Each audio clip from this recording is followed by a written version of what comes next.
क्या आदिवासी हिंदू है? हाँ, बिल्कुल है। उनकी संस्कृति, उनका परंपरा मानना है कि यही एक बीजक पथ है जिसके बाद में लोग अपने वास्तव में हिंदू जीवन जीने की एक शैली है। और जो संस्कार मिल रहा है तो ये बनेगी क्या? नया कपड़ा तो उन लोग पहने हैं जो क्रिश्चियन बन गए हैं, जो मुस्लिम बन गए।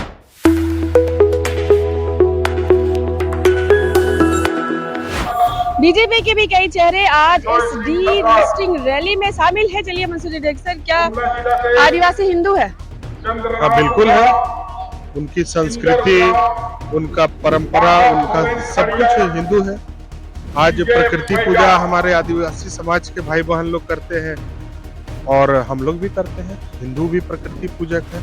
हमारे जो जनजाति समुदाय के हमारे भाई बहन लोग हैं सभी प्रकृति की पूजा करते हैं, शिव की आराधना करते हैं, माता दुर्गा की करते हैं, भगवती की प्रार्थना करते हैं। और ये विषय को जिन्होंने बांटा कि हिंदू ये है, हिंदू वो नहीं है, हिंदुत्व की व्यापकता इतनी है कि आदि पुरुष भी हिंदू संस्कार और संस्कृति में ही, सनातनी सभ्यता और संस्कृति में रहे। और मेरा तो मानना है कि यही एक बीजक पथ है जिसके बाद में लोग अपने अपने हिसाब से अलग पंथ, अलग अलग ये में गुरु में, अलग संस्कार में लोग नहीं तो यदि मानव पूरे मानव समाज का यदि मूल भाव में देखा जाए तो जो सनातनी परंपरा है, जो हिंदुत्व की परंपरा है, वही जो हमारे मर्यादा पुरुषोत्तम भगवान श्री रामचंद्र जी ने जिस तरह के जीवन शैली को जिया है, वही एक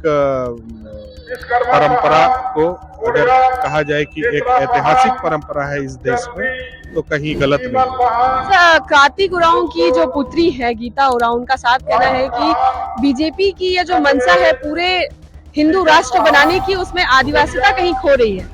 देखिए, हिंदुत्व को लोग समझ नहीं पा रहे हैं, वैसे ही लोग इस प्रकार की बात करते हैं। वास्तव में हिंदू जीवन जीने की एक शैली है और जो हिंदुत्व के नाम पर लोग उसको धर्म से जोड़कर देखते हैं, ये आधा सत्य है, पूरा सत्य नहीं है। और जो भी ऐसा कहते हैं कि पूरा देश को हिंदू बनाना चाहते हैं, वो किसी धर्म से जोड़कर देखते हैं, वो किसी एक मजहब के आधार पर जोड़कर देखते हैं।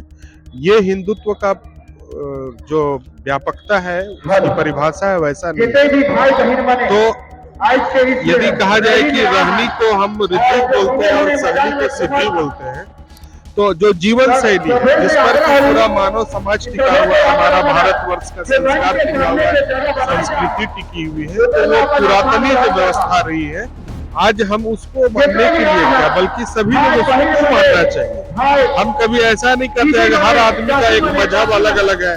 मान लीजिए कोई मुस्लिम अपने तौर तरीके से 5 बार नमाज पढ़ता है तो वो उसका पूजा करने का एक विधि है। लेकिन यदि जीवन शैली को देखा जाए, मानव को कैसे रहना चाहिए, इस व्यापकता को समझा जाए, हम लोग एक सामाजिक प्राणी है, हम लोग एक राष्ट्रीयता के प्रति हमारा जो दायित्व और कर्तव्य होना चाहिए, यदि इस व्यापकता में हम देखेंगे तो कहीं न कहीं हिंदुत्व वहां पर सामने आएगा।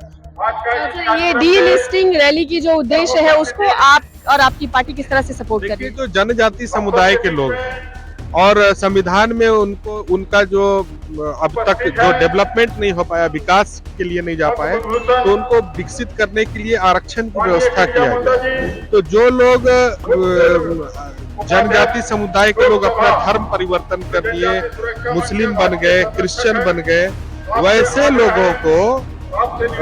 लोगों को आरक्षण का लाभ नहीं मिले, आरक्षण की सूची से उनको डिलिस्ट किया जाए। और ये बिल्कुल जायज मांग है और ये सिर्फ भारतीय जनता पार्टी का मांग नहीं है, बल्कि वह पूरा जनजाति समुदाय का मांग है। और इस पूरे प्रकरण को ढांपने, लिपने, तोपने के लिए ये जो कांग्रेस पार्टी के लोग हैं या जो विपक्ष के लोग हैं, जो अपने ये जो धर्मांतरण करने के बाद जो कुछ लोग मुस्लिम बन गए या क्रिश्चियन बन गए, वोट बैंक की राजनीति के तहत इस प्रकार का प्रोपेगेंडा फैलाने का प्रयास कर रहे हैं कि भारतीय जनता पार्टी का ये प्रायोजित कार्यक्रम, ऐसा नहीं है।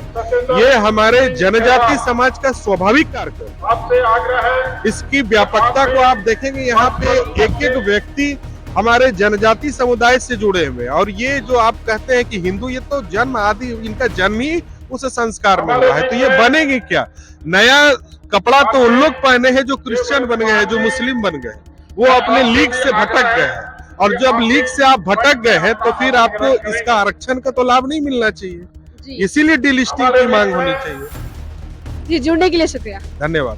तो जैसा कि आपने सुना कि जो हिंदुत्व की परिभाषा आज यहाँ पर बीजेपी और उसकी पार्टी रख रही है, साथ ही साथ कई मुद्दों पर उन्होंने अपनी बात बेबाकी से रखी है। तो आप हमारे साथ बने रहिए। आज तमाम डीलिस्टिंग रैली में क्या कुछ हो रहा है, क्या कुछ की रणनीति और कैसा इसका फीडबैक रहा, सब आपको शेयर करेंगे आदिवासी दुनिया के माध्यम से।